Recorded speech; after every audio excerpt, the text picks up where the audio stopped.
Hello les amis, je vous retrouve pour une nouvelle vidéo sur le football et plus précisément sur la Ligue Europa et je vais vous présenter le match Rennes contre Shakhtar Donetsk qui a lieu ce jeudi 23 février 2023 à 21h pour le compte des 16e de finale retour de cette Ligue Europa. Au match aller, le Shakhtar Donetsk a gagné 2 buts à 1. Donc si Rennes veut se qualifier, il faut gagner par au moins 2 buts d'écart. Si Rennes gagne par un but d'écart, ça peut aller jusqu'au tir au but.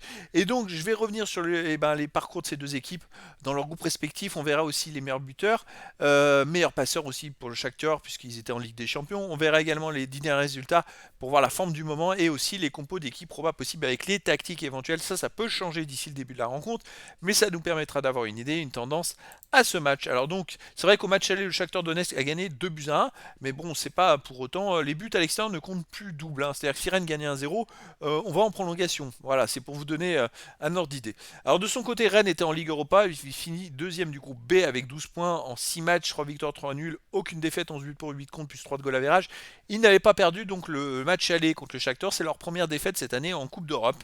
Donc c'est important de le souligner. Fenerbahçe de son côté avait fini premier avec 2 points d'avance sur Rennes. Bon, voilà, Rennes n'était pas loin de la première place.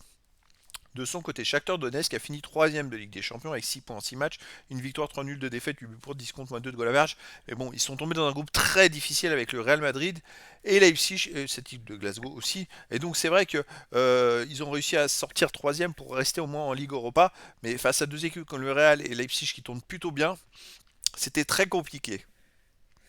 Les meilleurs buteurs, alors on va pas revenir sur la Ligue des Champions, c'est vrai qu'on avait un joueur, Marian Shved qui a 2 buts, 3 passes décisives en 28e meilleur marqueur de la Ligue des Champions, le 17e Mikhaili Mudryk avec 2 passes en 6 matchs.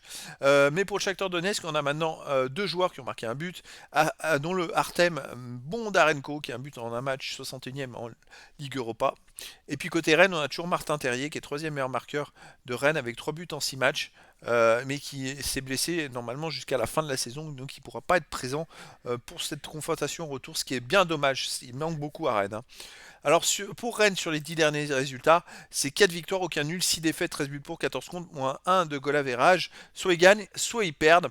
Ce week-end, ils viennent de gagner 2-0 contre Clermont, peut-être leur redonner un peu le moral parce que c'est vrai qu'ils avaient enchaîné quand même 3 défaites de suite. Alors à chaque fois qu'ils perdaient sur ces 3 matchs-là, ils avaient quand même marqué un but. Voilà, si avant ils avaient gagné 3-0 Strasbourg, ils avaient perdu 2-1 à Lorient, mais ils avaient marqué encore une fois. C'est vrai qu'ils perdent souvent 2-1 ou 3-1.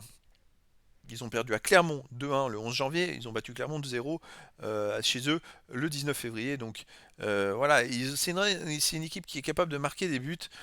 Donc c'est pourquoi pas une équipe qui est capable de battre le Shakhtar Donetsk. Ouais, regardez les matchs à domicile, ils ont battu le PSG 1-0, ils ont battu Strasbourg 3-0, Clermont 2-0.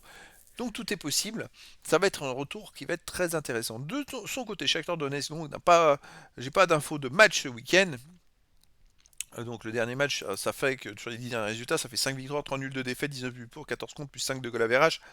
Et donc je reste sur la victoire qu'ils ont faite 2 buts à 1 contre Rennes. Et c'est vrai que la guerre en Ukraine n'aide pas vraiment pour qu'ils puissent jouer des matchs officiels. Donc avant, le seul match officiel qu'ils avaient joué, c'était en novembre dernier. Déjà, je trouve qu'ils se sont vraiment bien préparés pour être capables de battre Rennes sans jouer trop de matchs officiels. Ils ont peut-être fait des matchs amicaux par contre. Mais donc c'est une équipe qui est quand même très dangereuse, qui a été capable de sortir une belle performance au match aller. Donc là, ça va être les amis un retour très intéressant. Une équipe qui a gagné d'un but, mais est-ce que physiquement ils vont pouvoir tenir le coup? En tout cas, Rennes va tout donner, ils seront chez eux et ils ont toujours la possibilité de faire des super résultats. On va aller voir les compos d'équipe possibles. Alors pour Rennes, gardien mandant en défense, Pence ou Melling, Rodon, Théat ou Omari, Truffert, milieu de terrain, Bourigeau, Santa Maria, Tay ou Hugo Choku. Attaquant, Doku ou Doué, Gouiri et Toko et Kambi. C'est du 4-3-3. Côté Shakhtar Donetsk, gardien de en défense, Konopia, Matvienko, Bondar, Mikhailichenko, milieu de terrain défensif Sudakov, Stepanenko, milieu offensif Elias Zubkov, Bondarenko, Petrariak ou Kristic. Attaquant Traoré. Là, la tactique, c'est du 4-2-3-1. Donc on aurait du 4-3-3 face à du 4-2-3-1. En tout cas, les amis, ça va être une rencontre énormissime. Et donc, je vous donne rendez-vous ce jeudi 23 février 2023 à 21h pour le 16e de finale retour de cette Ligue Europa. Rennes reçoit le Shakhtar Donetsk. Match aller, victoire de Shakhtar Donetsk 2-1. Il faut que Rennes gagne par un but pour aller au tir au but ou 2 buts d'écart pour se qualifier. Voilà les amis, je vous dis à très bientôt pour une nouvelle vidéo.